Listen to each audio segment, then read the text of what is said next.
This is the information of Nigeria and Zimbabwe. And so, from 32 seconds to 36 minutes 27 seconds is information about Nigeria. And from 36 minutes and 31 seconds on to the end is the information about Zimbabwe. Nigeria. Information about the country. History. Archeological findings from the Nok Civilization show that present-day Nigeria was already inhabited in the 6th century BC. However, very little is known about the region's early history. The foundation stone for the multicultural state of Nigeria was laid over 1,000 years ago, when the first recorded state to prosper in the part of Africa, the Kanemborno Empire, was established in the 8th century A.D. The Hausa city kingdoms flourished some 3 centuries later in the 11th A.D. In the south of the region, the Benin and Yoruba empires, with their religious center of Ife, began to develop. With the onset of the 13th century, the Oyo people in western Nigeria became increasingly powerful. The east of the country was home to the Igbo, Ibibo, and other peoples. The arrival of the Portuguese in 1472 set the course for European colonial influence on the labyrinth of peoples and empires. The ensuing 300 years marked the development of the West African coast into a major slave trade center. Both Europeans and Africans, particularly the Yoruba, were actively involved in slave trading until it was forbidden by France in 1794 and by Great Britain in 1807. The slave trade nevertheless did not reach its peak until 1840, as the USA and Brazil continued to produce a high demand for cheap labor. Overall, it is estimated that a total of 24 million West Africans fell victims to the slave trade on the western coast. In the mid-19th century, the British continued to increase their power and influence in Africa. In 1961, they annexed Lagos and a crown colony and set up protectorates throughout the country. In 1897, they conquered the Benin Empire and destroyed its highly developing civilization. Nigeria became a British colony in 1914 following the unification of the protectorates of North and South Nigeria.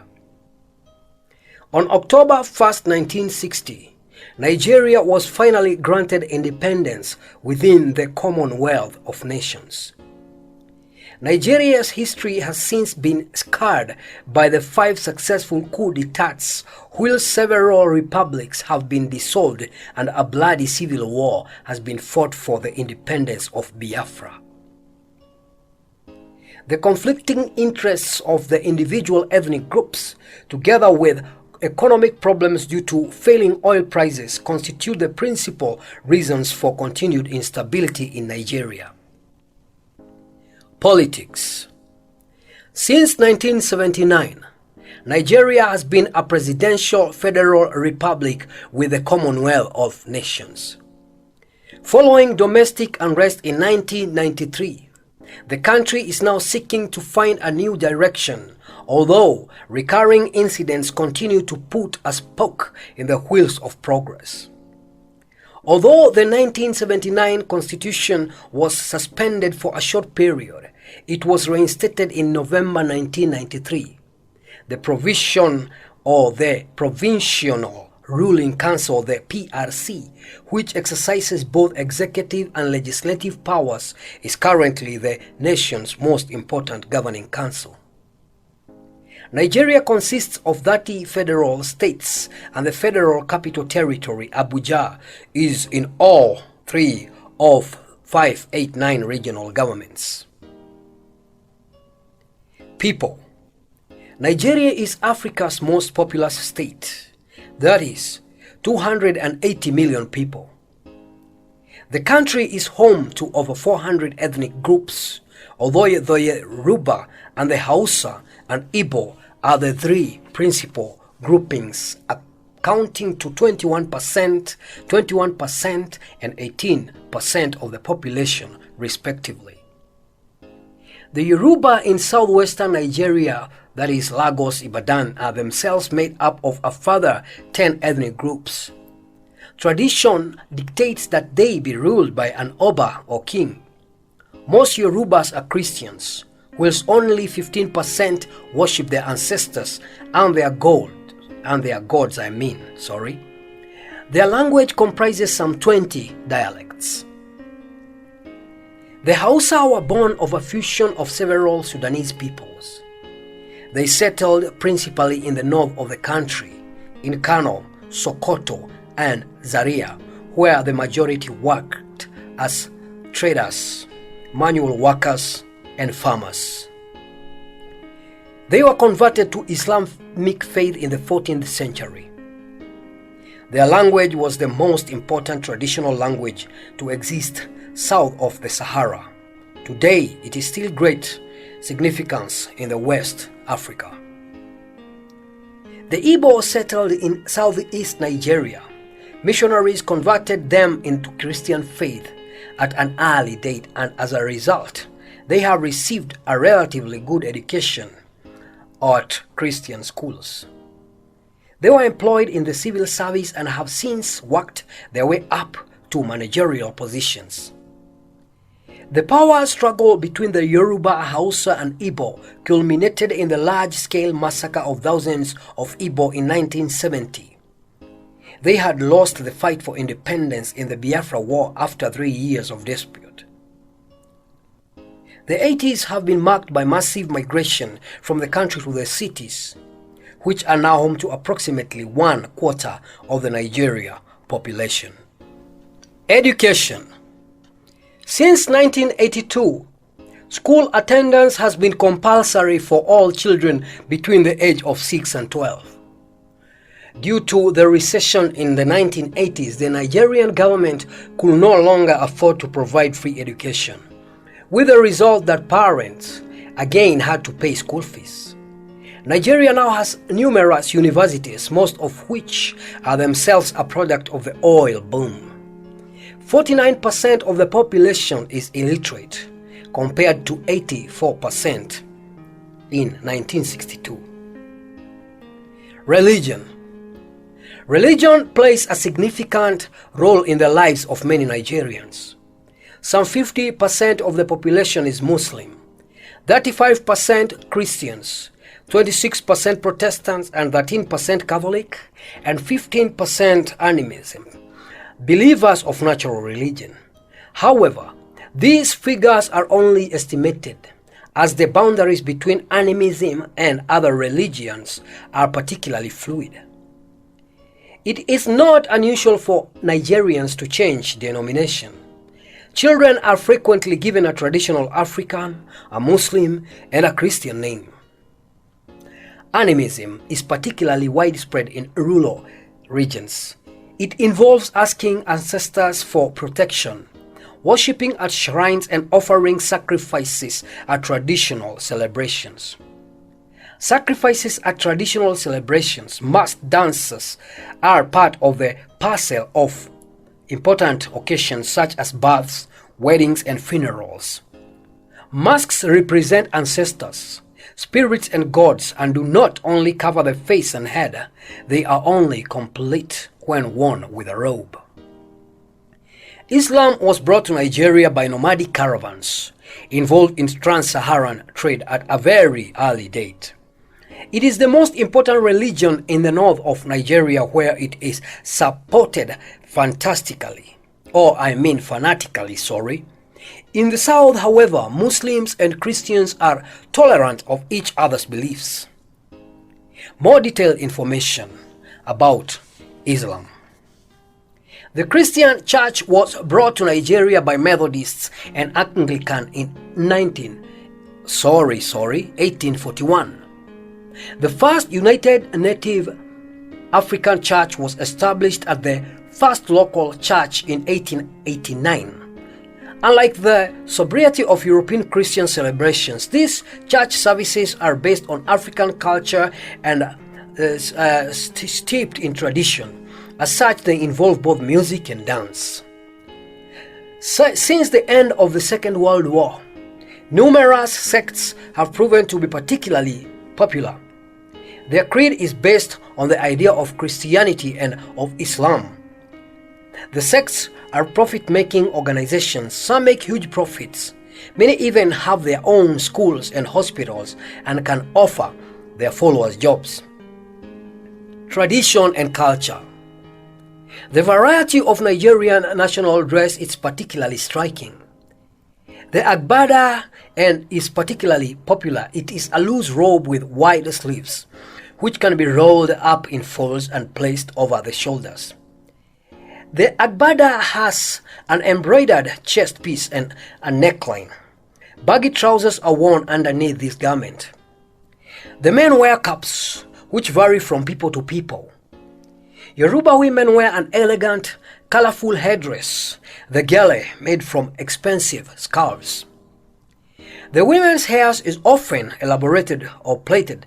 This used to represent the ethnic group of which they belong. Nowadays, however, hairstyle is subject to the dictates of fashion. Tattoos on certain parts of the face and body are becoming less and less popular with the younger generation. They are worn on special occasions such as for a bath or at a wedding, or simply for beauty purposes. A fluid extracted from seeds and fruit is also used for painting the bodies of Igbo women. The sap from the plants causes the skin to blister. The resulting pattern is visible on the skin for several days. Kings, also called Sultan, Koni, Oba, and Shehu, are chiefs that enjoy a very important position in the Nigerian society.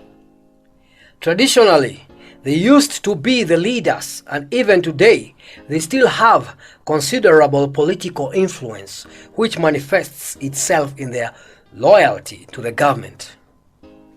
They make decisions concerning their communities and settle disputes.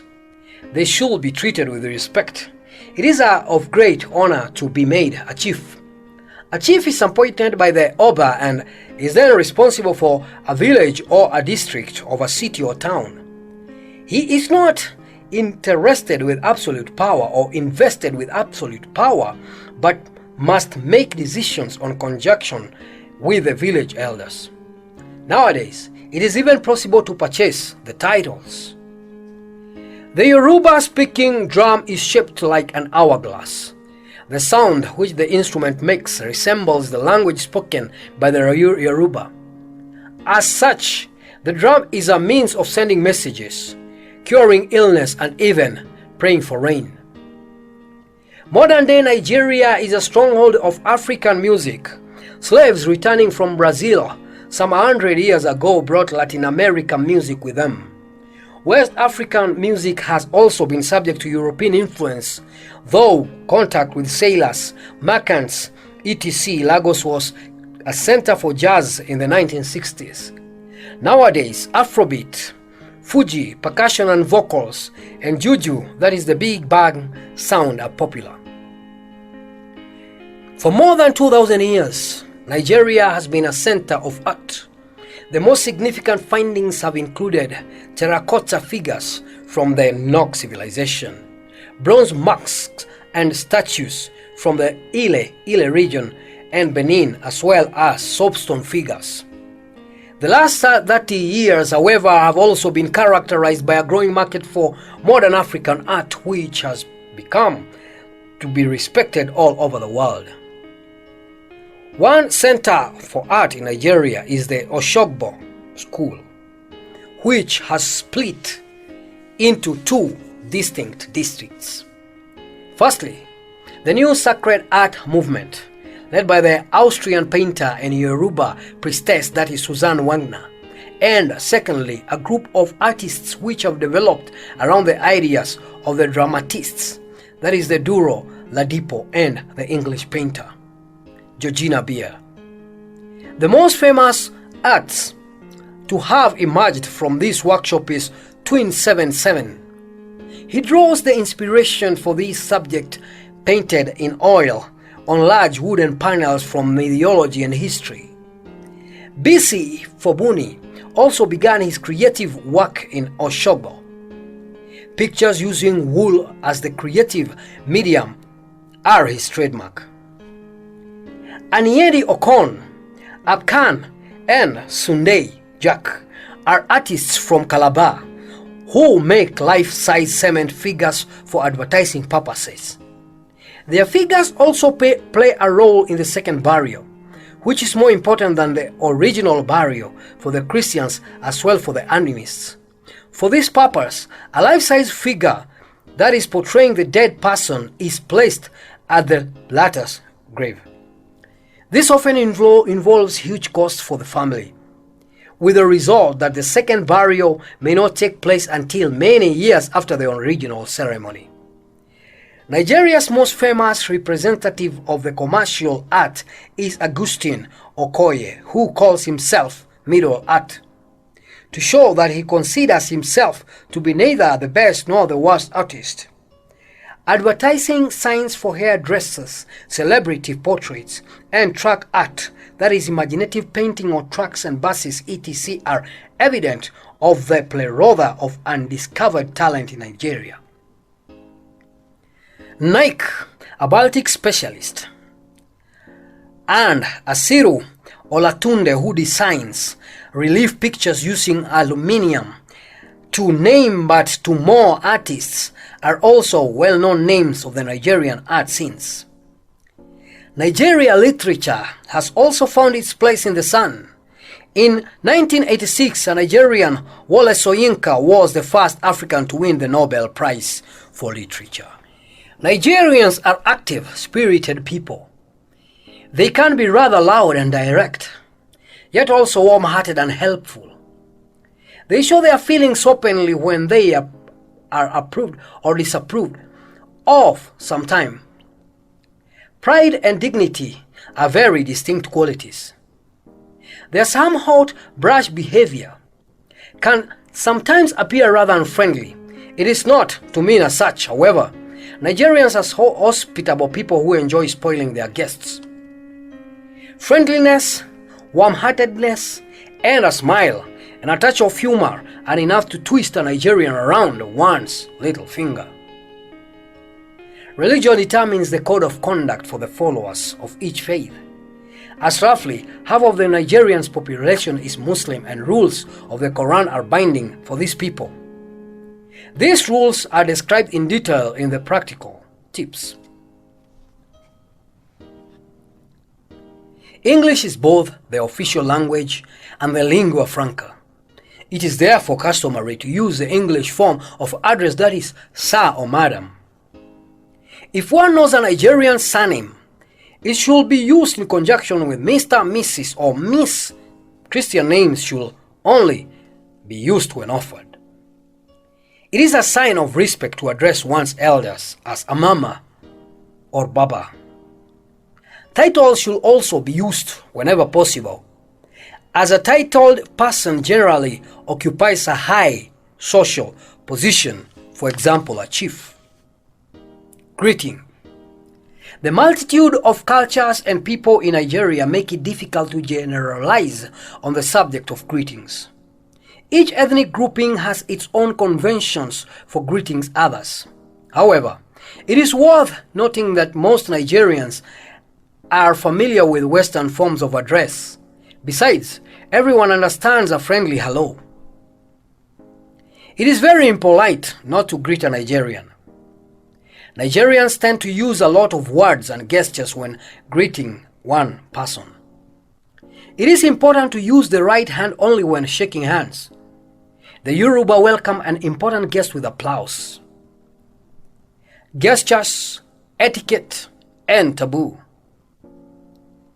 Years of British colonialization have ensured that Nigerians are familiar with many Western gestures and customs.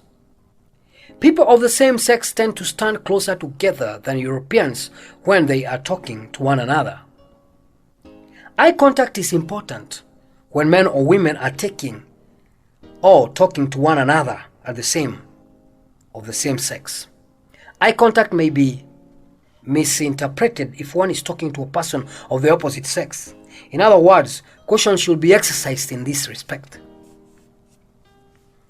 It is considered vulgar to raise one's hand to shoulder level and to show spread fingers, a gesture meaning stop in the West. The thumbs up sign meaning okay in the Western world is also thought of as obscene. As the left hand is considered unclean, it should not be used to pass things to other people nor to receive objects. Nigerians are delighted when they receive gifts. They often voice wishes which they know cannot be fulfilled. In Nigeria, it is quite simply customary to ask a favor. If one cannot fulfill the wish, a Nigerian will not be angry. Most Nigerians do not say thank you for a gift. In fact, they frequently ask for another one. Whilst the would be considered blatant cheek in our culture, it is polite in Africa. It is prohibited to photograph military objects, areas of and facilities such as bridges, harbors, ships, and public buildings. One should also take care when photographing the local people. To Nigerians, time has a quite different meaning than it does to us. However, with Westerners, they may make every effort to be punctual and also expect the courtesy in return. As hissing sound of s is generally made to attract attention. It is important to treat elderly people or one senior with great respect. Food and drink. Nigerians are familiar with Western table manners. However, Muslims are not allowed to consume certain foods and drinks such as pork and alcohol. Nigerians do not have fixed meal times. They eat whenever they are hungry. In general, they eat breakfast and dinner. During the day, Nigerians drink a lot. Dairy products are very popular in Nigeria. Coffee, tea, or ogi, a thick corn paste mixed with hot water, is drunk at breakfast. This is accompanied by yam, a high-starch mixture which resembles a potato and can also be prepared in a variety of ways. For example, amala, which is yam flour mixed with hot water. One should wash one's hands before and after eating. For this purpose, a small bowl of water with soap and a towel are passed around the table or brought to one's table in a restaurant. Traditionally, the right hand is used for eating. Conversation.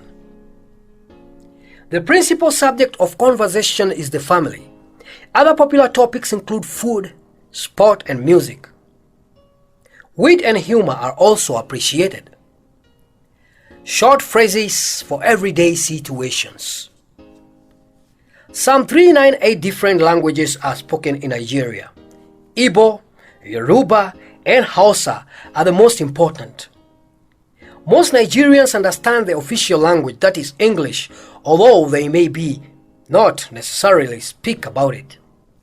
A Nigerian form of Pidgin English is widespread, however. Take it easy, that is, make you waka softly, softly. I do not understand, that is, I know they're here. I will be right back. Meaning also, I go come. I did it. Also, like, I do am. You do not understand at all.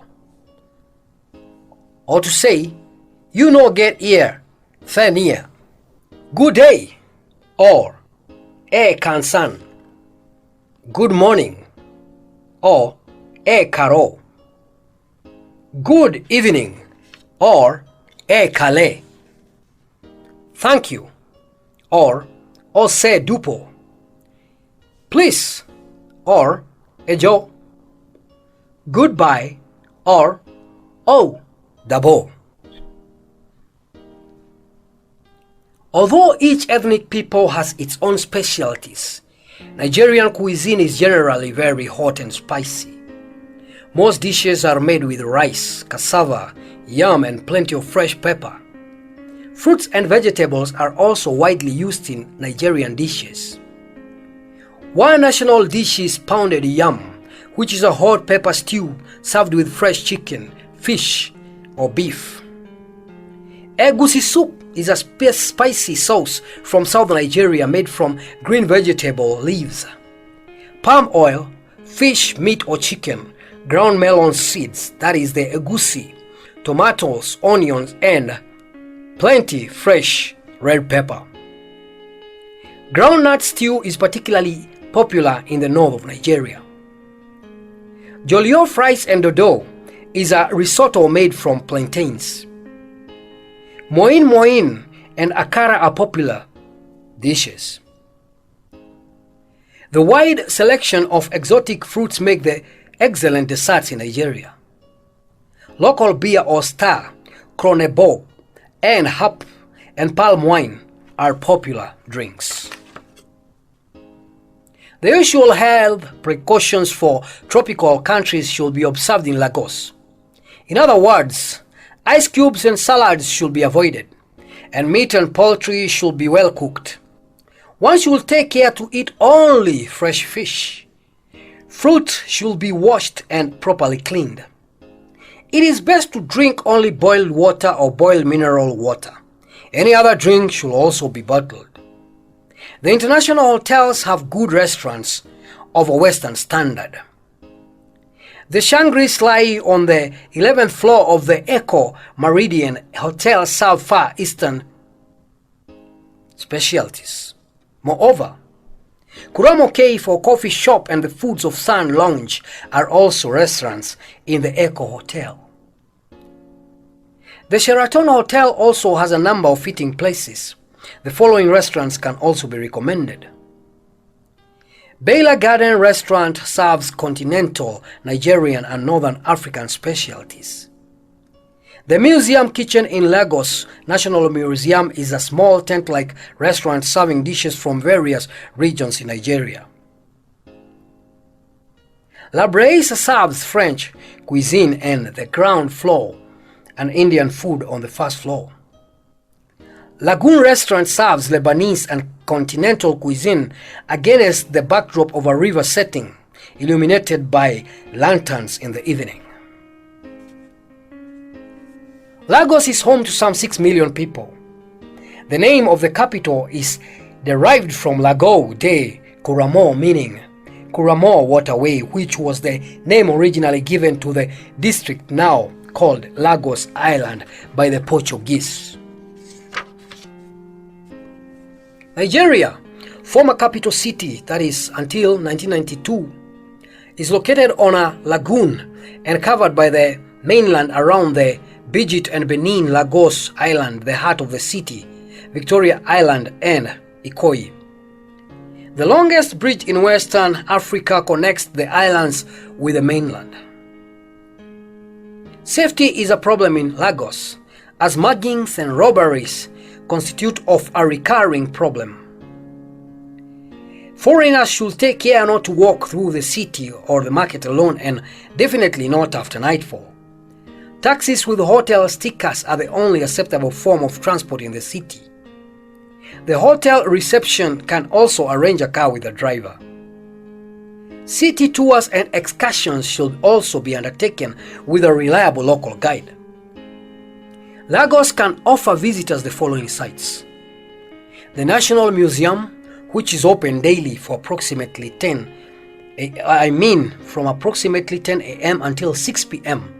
The museum has an exhibition of treasures dating back some 2,000 years ago, including carvings, masks, bronze and ivory statues, and non-terracotta figures.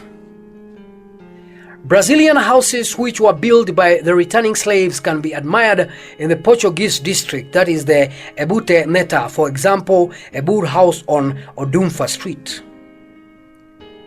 The university, that is the National Library, the market, and the National Theatre are further attractions also in Nigeria.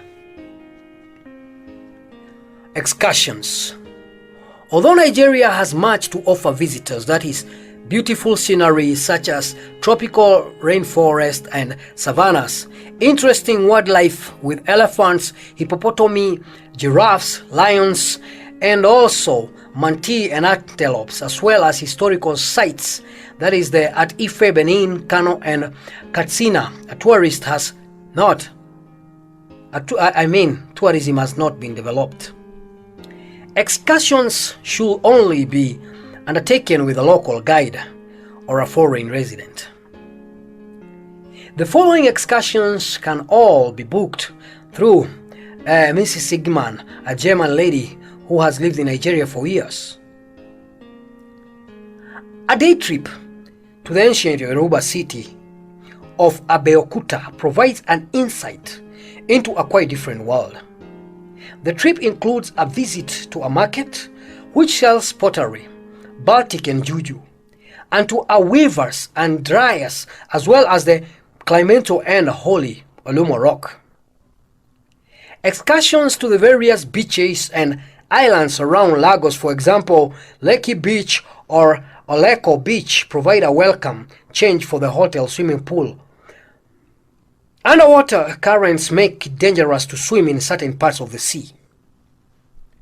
A 2-day trip to Oshogbo, to the mystical sacred shrine and groves of the gods, is an interesting experience. It is also possible to visit the Austrian artist and priestess, that is the Susanne Weger. This tour has been combined with a trip to Kopsi, where one can bathe in a hot spring, visit a ghost town, or climb the Erin Oke waterfall. Anyone wishing to participate in any of these excursions will require photocopies of identification or passports, personal medicines and toiletries, comfortable strong shoes, malaria prophylactic insect spray or sun lotion, and Clendex. A visit to a real Nigerian church service with dancing and singing is particularly interesting. Nigeria celebrates many festivals. Oshun Festival in August-September is a priest's festival of Oshogbo in southern Nigeria. Oshun is the Yoruba god of love, happiness and prosperity. Children, women hope that they will become pregnant after bathing in the river at the sacred groves. Salah festival is celebrated nationally at the end of the Ramadan month of fasting for Muslims. Durbar is a colorful festival in northern Nigeria with music, dancing and battling between riders and camels and horses. The festival is held in honor of the Emir of Kano. Argungu fishing and a cultural festival is held on the Sokoto River, that is a tributary to the Niger and northwest Nigeria in February. The festival opens the fishing season. Shopping. Popular souvenirs from Nigeria include cotton, baltics, wooden carvings, masks, leather goods, beads, and baskets. One should not forget to bargain, especially at the markets. Shops are open from 8:30 a.m. until 12:30 p.m. and again from 2 p.m. until 5 p.m. from Monday to Friday. On Saturdays, they are only open 8:30 a.m. until 1 p.m. Public holidays: January 1st, New Year; May 1st, Labor Day; October 1st, National Day. Important Christian and Muslim holidays are also celebrated in Nigeria. The dates of some of these vary from year to year.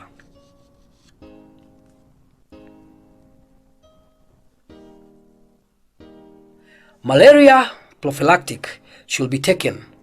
A yellow fever vaccine is also advisable for anyone who embarks upon an excursion out with Lagos. Visitors who import more than $5,000 must declare the exact amount on arrival. It is prohibited to import or export more than NGN 20. It is advisable to inquire as to a visa and vaccination requirements well before leaving for Nigeria.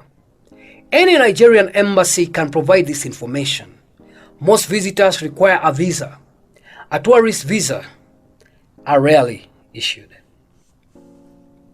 Certain items may not be imported. For example, beer, mineral water, soft drinks, champagne or sparkling wine, fruit and vegetables. Anyone contravening this law will be severely punished. Nigeria is a hot and humid country. Light, loose clothing is advisable. Women should take care to cover themselves appropriately.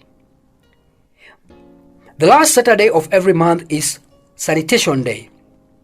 On this day, everyone has to stay at home and clean their house and its surroundings. Curfew from 7 a.m. until 10 a.m. Non-Nigerians must pay a US $35 departure tax. Zimbabwe. Information about the country. History of Zimbabwe. Present-day Zimbabwe was once inhabited by the so-called Bushmen of the sun, who were forced out of the region by the immigrating Bantu people in the 1st century A.D.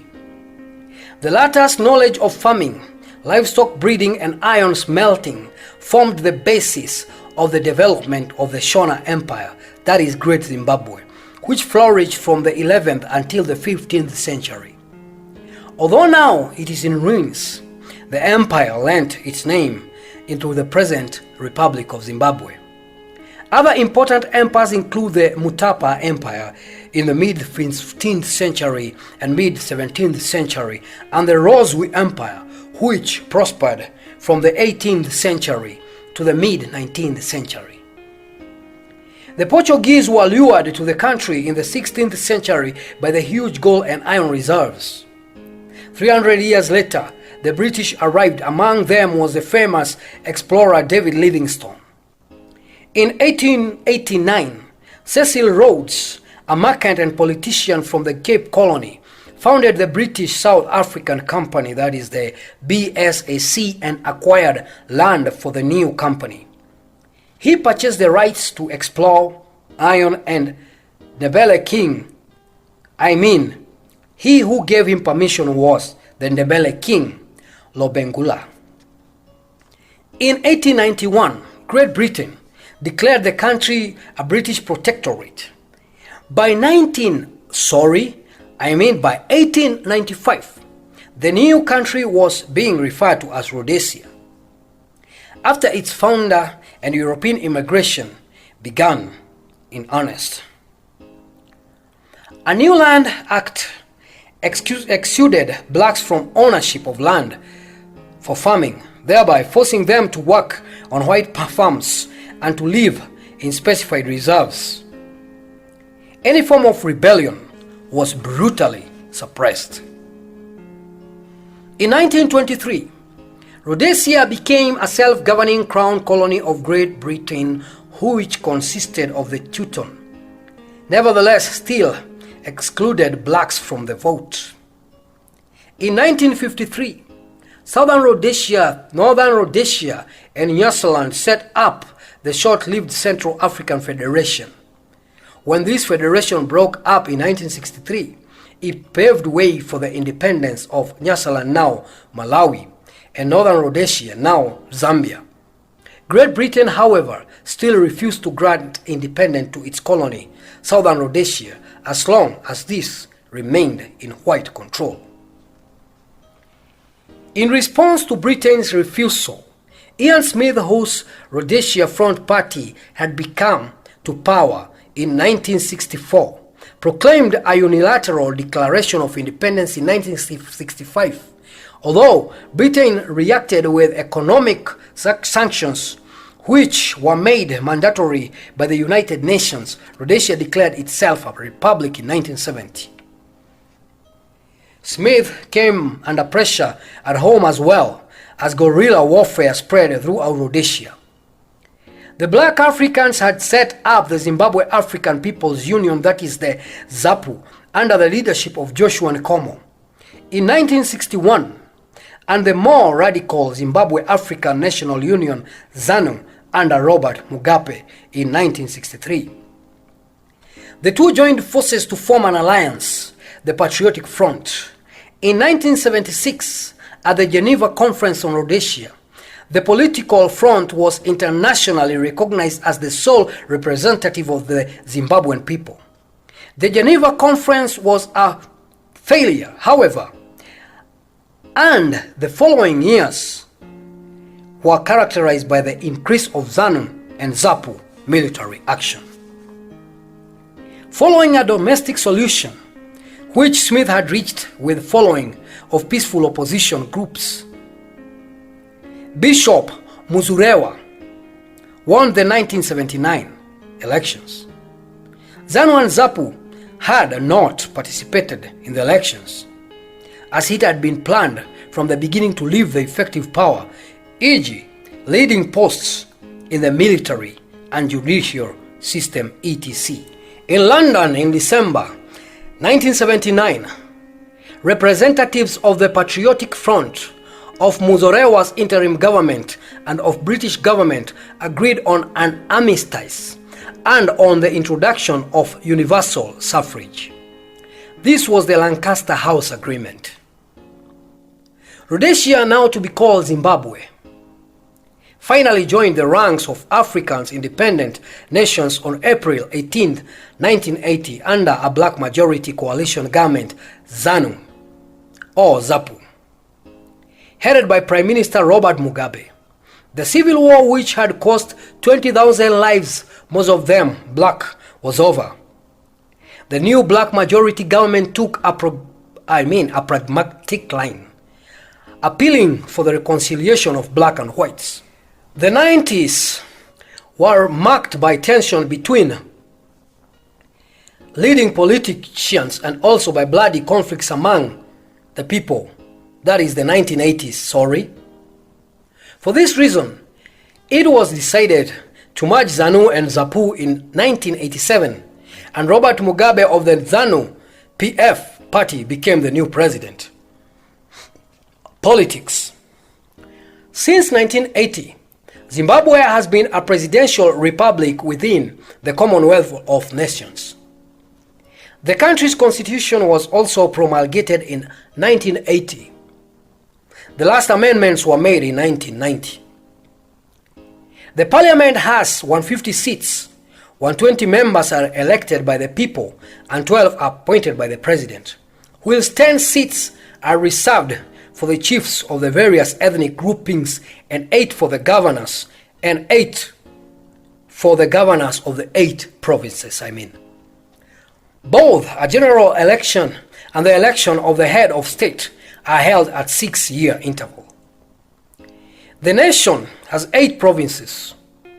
In late 1990, it was decreed that part of the lands belonging to the white farmers will be redistributed to black farmers. Zimbabwe, a developing country striving for progress, has a population of approximately 50 million. Unlike that of other African countries, Zimbabwe's black population is more homogeneous, as both of the main ethnic groupings, the Shona 71% of the population, 22% of whom are Karanga, 12% Korekore, 18% Zezeru, and 13% Manyiku, and then Ndembele, 16% of the population, are Bantu related. As such, they have common cultural links. Other less significant ethnic groupings include the Shonga, Hiengwe, and Vienda. Between 1979 and 1993, the size of the white population continually decreased from approximately 250,000 to no more than 100,000. There are also around 30,000 colored mixed races and 150,000 Asians, mostly Indian and Zimbabwean.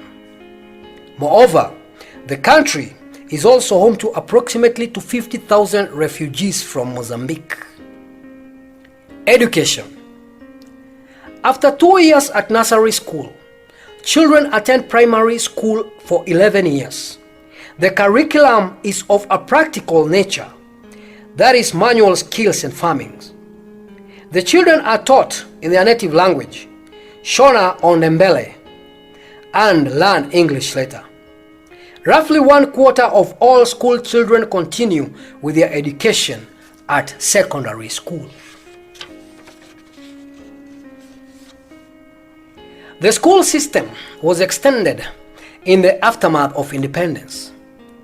The motto "Education for Everyone" symbolized the significance attached to the education of the adult population. The majority subject of study for further education at college are agriculture, various technical trades, and teacher training. These skills enable the black population to fill the gap left by the whites who have left Zimbabwe. Harare is the only country's university. Approximately 33% of the population is illiterate. Religion. Approximately 1/2 or 45% of Zimbabweans are Christians. 17%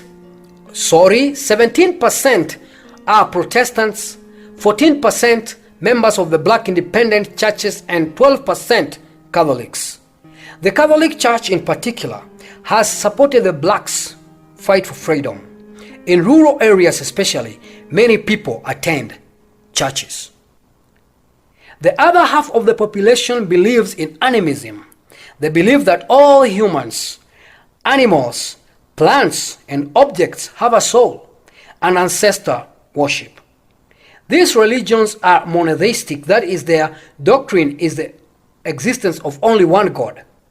The dead are thought to influence the everyday life of the community and must therefore be consulted for rain and for a good harvest or for support in important decisions.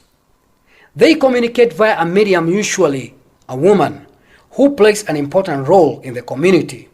For if a medium becomes possessed by an evil spirit, the community will suffer.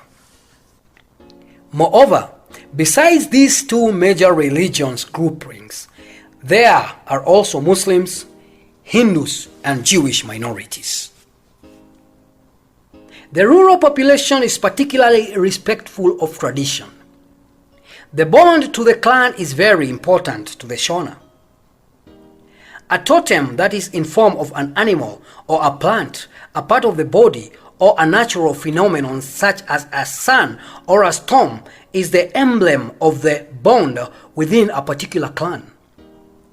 Every clan has its own totem. Members of the same totem may not intermarry. This prevents incest. Whilst a totem may help, accompany, and protect its members, it can also punish them. For example, if a member of the monkey totem eats the meat of a monkey, he will fall ill and become infertile. This is his punishment for disrespect. Family traditions are also strictly observed. This requires that elderly people within a family be treated with respect. The grandfather or the sekuru is the most highly regarded member of the family.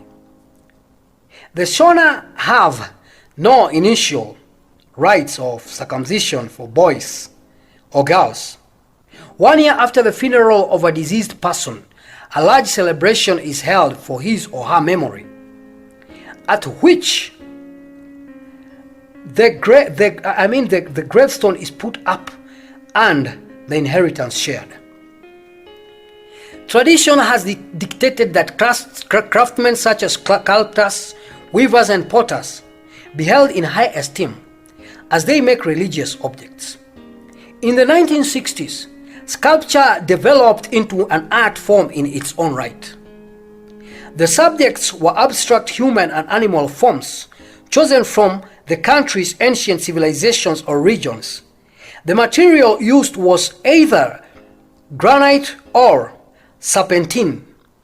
Art experts maintain that 5 of the 10 top sculptors in the world today are Zimbabweans. Zimbabweans tend to be rather quiet and reserved, although they are warm and friendly toward foreigners, and visitors are also shown great hospitality. Politeness is the name of the game for the Zimbabweans, even when dealing with other Zimbabweans. Impatience or impoliteness is considered unfriendly and will rarely produce the desired result. In view of the civil war, which ravaged the country until recently, it is also quite remarkable that although they still remain distant, blacks and whites are nevertheless friendly to one another. However, the various races and ethnic groups tend not to mix, and they live side by side rather than together. Forms of address and titles. Shona addressed women as Mai and men as Va. This form of address is a sign of respect and should be used in conjunction with a Christian name. The polite form of address for an elderly woman is Ambuya, and for an elderly man, Sekuru. If one does not know a Zimbabwean name, Sir and Madam are quite sufficient. Titles are important and should be used if known. Greetings. The Shona welcome. Titambire. A greeting will generally take the form of a handshake, sometimes with both hands. It is considered a sign of disrespect not to respond to a greeting. A greeting in Zimbabwe can be some time consuming, as it is polite to inquire as to the other person's health and plans for the day in question. Such a small talk is simply polite introduction to the actual discussion of business negotiations. The following example is taken from Doris' book for Visit to Zimbabwe. It illustrates a typical greeting as good morning. Good morning. Have you slept well? I have slept well. If you have slept well too, I have slept well.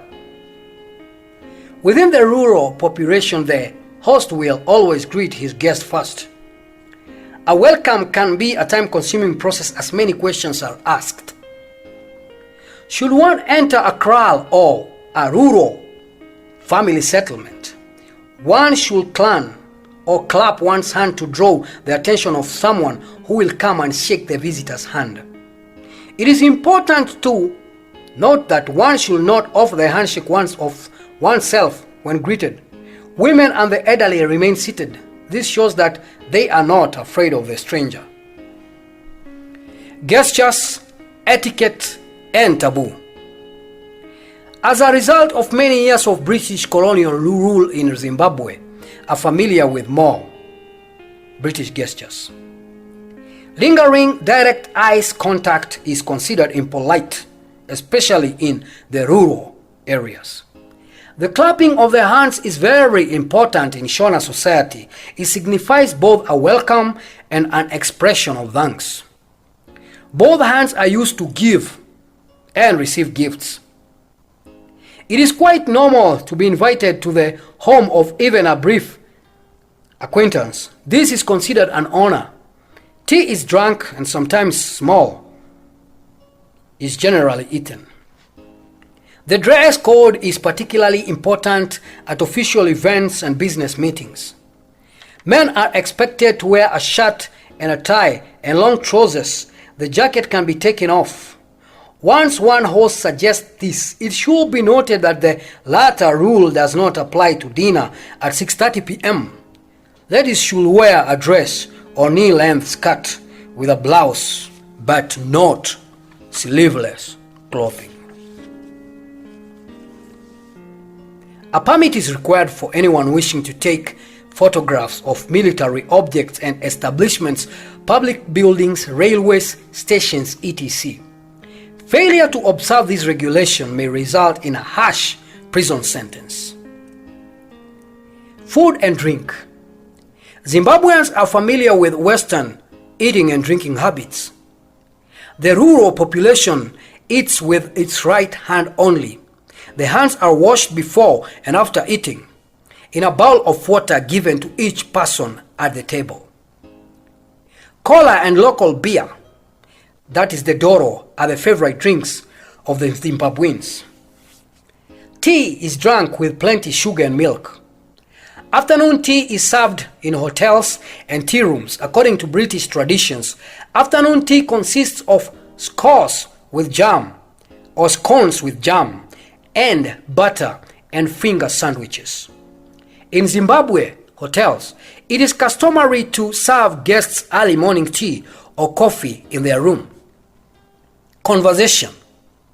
Zimbabweans enjoy discussion or discussing about the family, sport, and their country's beauty. They are also very interested in hearing about the visitor's native country and about everyday life there. Short phrases for everyday situations. English, the local language, is understood by the majority of Zimbabweans.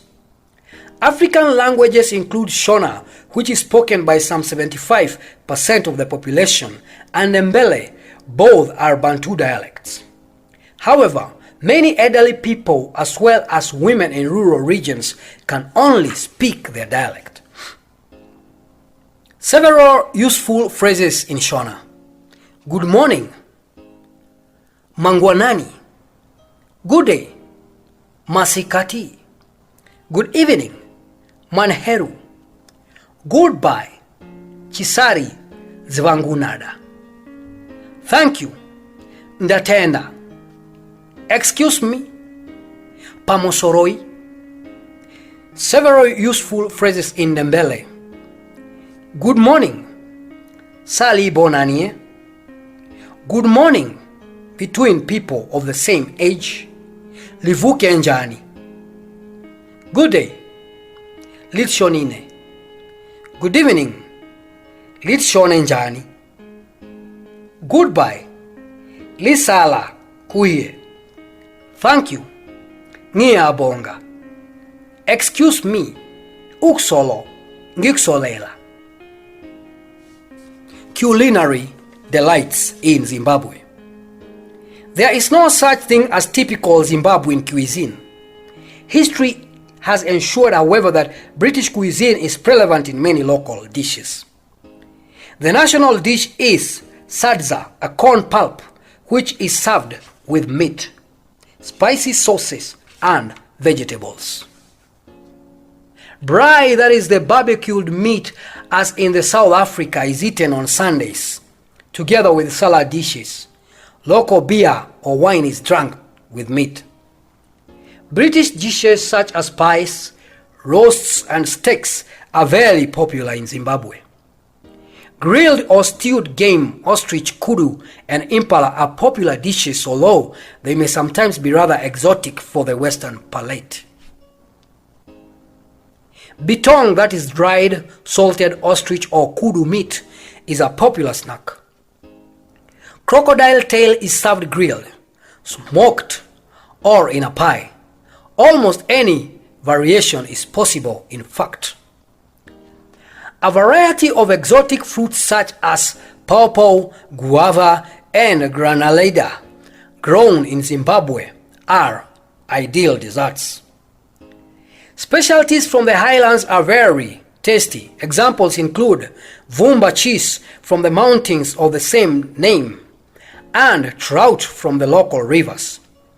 Zimbabweans red wine with the Marodira region are excellent with meat dishes.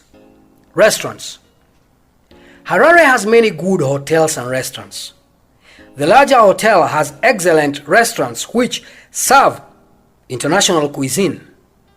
The following restaurants come particularly as recommended. La Chadele in the Sheraton Hotel.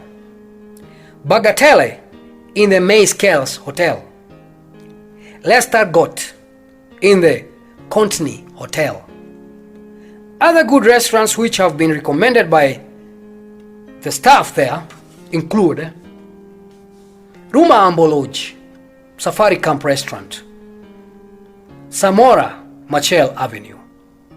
Alexander's is the city's best, most expensive restaurant. It serves excellent food and drink. It is in the 7th Livingston Avenue. Bamboo Inn serves Chinese cuisine, Robert Mugabe Road. Demis Restaurant serves outstanding Greek food, corner of the Speke Avenue and Lake Taquira Street. Aphrodite Taverna in Stravede is another good Greek restaurant. Womble's Steakhouse is a popular eating place with the youngest crowd. That is the Balatyke Park Shopping Center. That's where it's located. Sightseeing. Harare was founded in 1890 by the British as Fort Salisbury, the so-called Garden City. Does honor its name in October when the parks and avenues come into bloom with the bright blue, white and red splendor of the jacaranda and fraganipa bushes and bougainvillea trees. Roughly 1 million people live in the capital city, which is also the nation's economy and cultural center. However, most inhabitants live in the suburbs. The city has the following sights to offer: the Parliament Building, in which men have to wear ties. This can be borrowed at the door, however. The National Museum, which is open daily 9 a.m. until 5 p.m. African Unity Square, which is a colorful array of flower sellers. The National Archives, which has a permanent exhibition of documents and books about Zimbabwe's history, is open between 7:45 a.m. and 4:30 p.m. from Monday to Friday. The National Gallery, which has excellent displays of traditional and contemporary African artifacts. Moreover, there is a display of Shona stone sculpture in the garden behind the gallery, as well as exhibitions of European masters, that is the Durer, Rembrandt, Roxana and Picasso. It is open daily, except on Monday from 9 a.m. until 5 p.m. The tobacco auction, at which tobacco is sold from March until September, is the ideal source of information about tobacco. Kopje Hill provides visitors with a superb view over Harare. Absolute musts for nature lovers include the Valavano Gardens, which are open daily except Thursday and are home to more than 400 species of birds and snakes. The National Botanical Gardens, which are also open daily except Thursday from 9 a.m. until 5 p.m. The Lion and Cheetah Park, which is similar to a zoo and offers an insight into Zimbabwe's wildlife, over 100 species of animals. Excursions. It is not for nothing that Zimbabwe is one of Africa's most popular tourist destinations. The Victoria Falls on the Zambezi River that runs off the ruins of the ancient Shona Empire Great Zimbabwe, the wide expanses of the highlands and Kariba Dam on the border of Zambia are but a few of the attractions which Zimbabwe has to offer. The national parks such as Hwange National Park in the west of Zimbabwe provide an excellent opportunity to admire the country's flora and fauna. The road network within the country is excellent, and the hotels are of an international standard.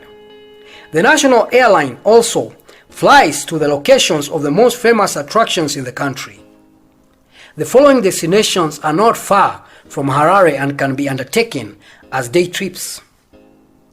Ndomboshawa is a natural site 30 kilometers north of the capital. There are two good reasons to visit the site. Firstly, for the view from the rocks, and secondly, to admire the ancient rock paintings, that is the prehistoric Bushman drawings.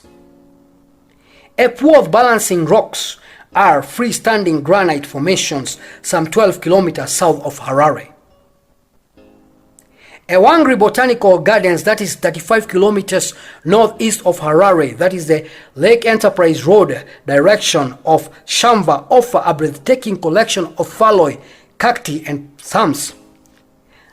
July and August are the most colorful months when most plants are in their blossoming stage.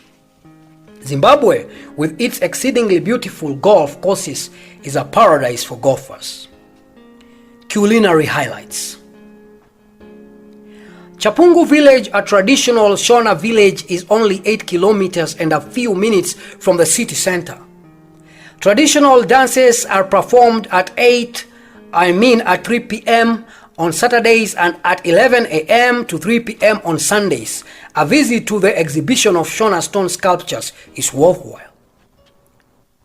3 artists' studio can be found within a 20-kilometer radius in Harare. Joyce Beach's pottery studio is located in Unwisi village. Here she makes ceramic pottery painted in gold. Patrick Marvels is also famous for his silver work. Valley Fogo is a place to go to purchase original pieces of furniture made from old railway tracks. Shopping. Popular souvenirs from Zimbabwe include wood carvings or stools, stone sculptures from galleries, baskets, precocious and semi-precocious stones or quartz.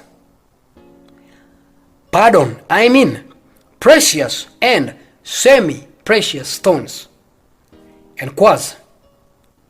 Wire model of cars, motorcycles, etc. Silver and malachite jewelry.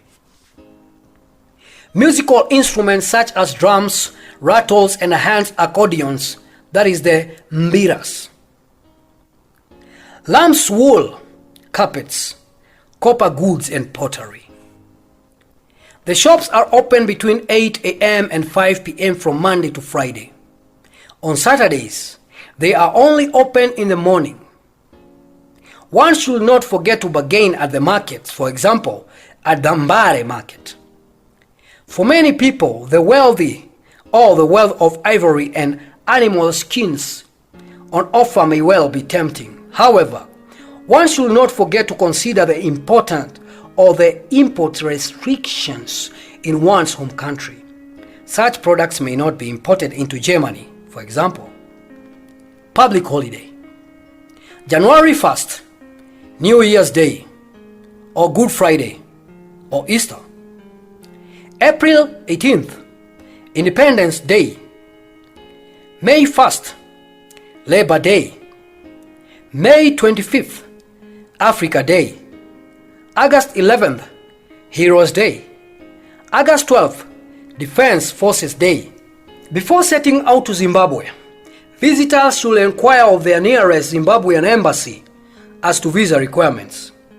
After Zimbabwe gained independence in 1980, town and street names were changed. For example, the capital, Salisbury, became Harare. Rhodes Avenue in Harare was named Herbert Chitepo Avenue, etc. Any good travel guide about Zimbabwe will state both the new and the old names. It is advisable to follow the usual safety precautions in Zimbabwe.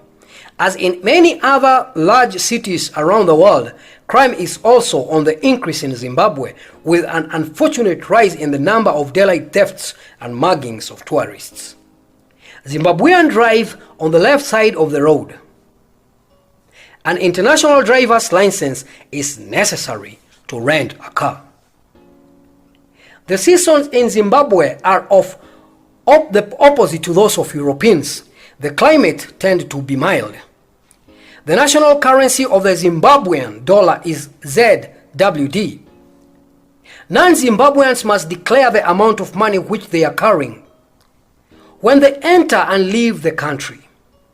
There are no restrictions for foreign currencies. However, it is prohibited for foreigners to import or export more than ZWD 150. Foreigners must pay a departure tax of US dollar 20. $20 notes are the largest acceptable denominations. For excursions out with Harare, it is advisable to pack the correct clothing, that is cotton clothing which covers the body, good shoes and a pullover for the cooler evenings. To take a malaria prophylactic, especially if one is venturing to destinations under 1,300 meters above sea level, and to pack plenty of mosquito repellent.